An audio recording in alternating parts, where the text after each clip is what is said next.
कि लव जिहाद वर्ड क्या है। उसका नाम था रंजीत सिंह, फिर वो रकीबुल हसन बन गया। कुछ साल पहले रिलीज हुई फिल्म द केरला स्टोरी में दिखाया गया था कि कैसे हिंदू लड़कियों को दोस्ती और प्यार के बहाने अपने जाल में फंसाया जाता है, फिर उन्हें नशीला पदार्थ देकर शोषण किया जाता है, उनके आपत्तिजनक वीडियो बनाकर उन्हें ब्लैकमेल किया जाता है और बाद में उन पर जबरन धर्म परिवर्तन का दबाव बनाया जाता है। फिल्म में दावा किया गया था कि ये कहानी कई वास्तविक घटनाओं से प्रेरित है और अब भोपाल से जो मामला सामने आया है उसने एक बार फिर उसी कहानी की याद ताजा कर दी है। साथ ही एक और मामला सामने आया जब पीड़िता ने खुद अपनी आप बीती सुनाई। जब आप ये खबर सुनेंगे तो आपकी भी रूह कांप जाएगी और इस कहानी का सच इतना खौफनाक है कि आप भी सोचने पर मजबूर हो जाएंगे कि कहीं आप भी तो लव जिहाद का शिकार नहीं हो रहे हैं। देखिए हमारी खास रिपोर्ट। नमस्कार, मैं हूं आराधना नामदेव, आप देख रहे हैं वीके न्यूज। देश का दिल कहा जाने वाला मध्य प्रदेश, लेकिन अब इसी दिल को छलनी किया जा रहा है। प्रदेश की हिंदू बेटियों को धर्म की एक घिनौनी आग में झुका जा रहा है। ऐसा मैं नहीं कह रही हूँ, बल्कि मध्य प्रदेश से आए दिन आने वाले लव जिहाद के मामले बता रहे हैं और यहाँ होने वाला हर दूसरा मामला द केरला स्टोरी की याद दिला रहा है।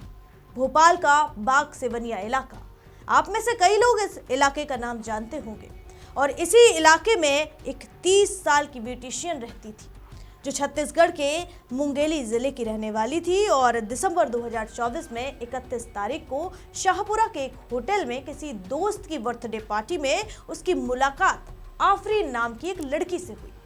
दोनों की अच्छी दोस्ती हो गई और जनवरी 2025 में दोनों साथ में रहने लगी। फिर वे अमरीन उर्फ माहिरा के घर बाग सेवनिया में शिफ्ट हो गई। अमरीन उनकी रूम पार्टनर बन गई।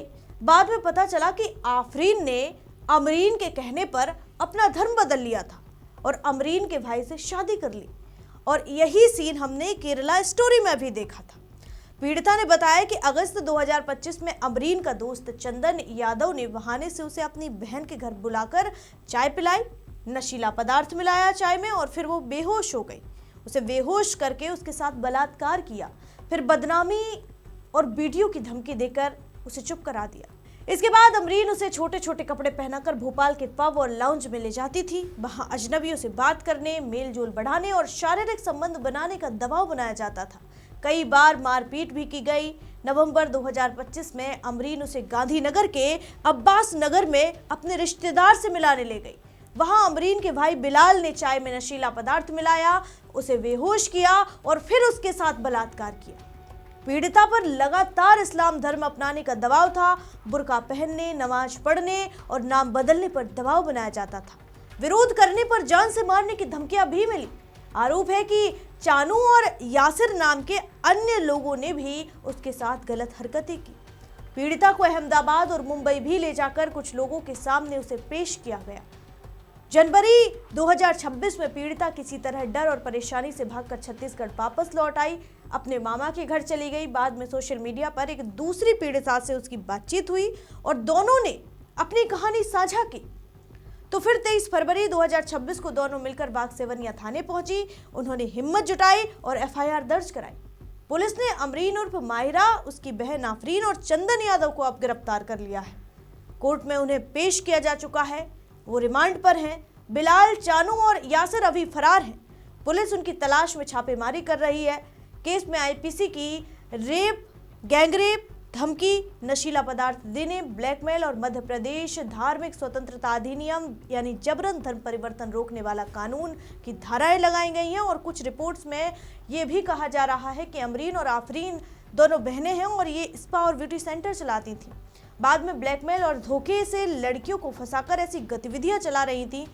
ये लड़कियां झुग्गी से निकलकर अब लग्जरी लाइफ जी रही थी और पुलिस इन सभी चीज़ों की जांच कर रही है। हर एंगल से, हर पहलू की बारीकी से जांच की जा रही है। क्या ये कोई बड़ा नेटवर्क या सिंडिकेट है या इसमें और भी लड़कियां फंसी हैं? क्या ये देह व्यापार का धंधा चल रहा था? जांच अभी जारी है, आगे और भी जानकारियां आने वाली हैं। लेकिन सोचिए इस मामले से आप कि इनकी मानसिकता कितनी घिनौनी होगी। समाज में केवल लड़के ही नहीं बल्कि लड़कियां भी अब ऐसे अपराधों में शामिल हैं, लिप्त हैं और इस तरह की गतिविधियों को अंजाम देने में वो साथ दे रही हैं। ये मामला बहुत संवेदनशील है और गंभीर है, इसीलिए पुलिस सावधानी से सबूत जुटा रही है। अब हम आपको एक और ऐसा ही मामला बताते हैं। एक ऐसे मामले की बात मैं कर रही हूँ जो ऐसे समय में आया जब एक बार फिर फिल्म द केरला स्टोरी 2 पर विवाद चल रहा है। इसी बीच एक पीड़िता तारा शाहदेव ने आप बीती बताई, आप खुद सुनिए। मैम, जैसा मैंने आप लोगों को बताया, मेरा जो इंसिडेंट था, केस हुआ था, वो 2014 में हुआ था। तब मैंने पहली बार मीडिया के थ्रू ये वर्ड सुना था कि लव जिहाद, क्या आप लव जिहाद के शिकार है। तब मैम मुझे पता तक नहीं था कि लव जिहाद वर्ड क्या है। और तब मुझे लगा था कि शायद मैं फाइट करूंगी, जजमेंट आए और ऐसे लोगों को सजा हो तो दुनिया को पता चलेगा। आज अफसोस होता है कि मेरे पीछे कतार में कितनी लड़कियां खड़ी थी और आज भी बहुत सारी लड़कियां हैं जो हमारे सामने कभी आ ही नहीं पाई हैं। और ये एक ऐसा मुद्दा है मैम जिससे बहुत सोसाइटी के आधे से ज्यादा लोग ये सिर्फ मानकर चलते हैं कि लड़की बहकावे में आ गई, उसने अपनी इच्छा से जो किया। मतलब सिर्फ मैम ये लड़की का गलती होना या समझ लो किसी परिवार का कमजोर होने का मुद्दा नहीं है। तो मैं बहुत थैंकफुल हूँ क्योंकि तब हमें लगता था मैम क्या इस स्टोरी को कोई समझेगा। आज अगर कोई इंसान, मुझे सच बताइए उतना पता भी नहीं है कि कौन है ये लोग, बस मुझे इतना पता है कि उन्होंने सोसाइटी को एक ऐसा मुद्दा सामने ला कर दिया जिसके लिए हम आज 10-11 साल से स्ट्रगल कर रहे हैं। कोर्ट में आप जाओ, कई केसेस हैं जो इस टॉपिक पर है। तो उस मुद्दे को अगर हम सोसाइटी को दिखा रहे हैं तो मुझे नहीं लगता है कोई क्रुएलिटी या नॉनसेंस है। ये वो चीजें हैं जिसको हम कभी चर्चा ही नहीं करना चाहते। काश अगर हमारे घर में पहले चर्चा हुआ होता तो हम उसके विक्टिम नहीं होते। तो मुझे लगता है ये केरला स्टोरी जैसी स्टोरी हमें आईज ओपनिंग होती है। उसमें वो चीजें कुछ शायद गंदी, जो आप कहते हो लैंग्वेज में गंदी है, नॉनसेंस है, तो वही तो हो रहा है ना हमारे साथ। जिस चीज को आप देखना पसंद नहीं कर रहे हो वो आपकी सोसाइटी की लड़कियों के साथ हो रहा है, तो आप कैसे रोकोगे। देखो, मेरा जो स्टोरी था, मतलब जो मेरा इंसिडेंट था, मेरे इसमें केस में एक जज थे जो मेरा शादी का रिश्ता लेके आए थे उस इंसान के लिए। तो मेरा स्टोरी अलग ही था मैम। मैं ऐसा नहीं था कि कोई प्यार में अंधी थी। परिवार वालों ने जांच पड़ताल की तो उसके दोस्त जो थे वो हिंदू थे, डीएसपी थे रैंक के, मतलब एडवोकेट जनरल उनके फ्रेंड थे। तो एक बहुत ही कहते हैं ना सर, रेप्यूटेड सा उन्होंने अपने आप को सिनेरियो में दिखाया। और हर माँ बाप चाहता है कि आप अच्छे घर पे जाओ।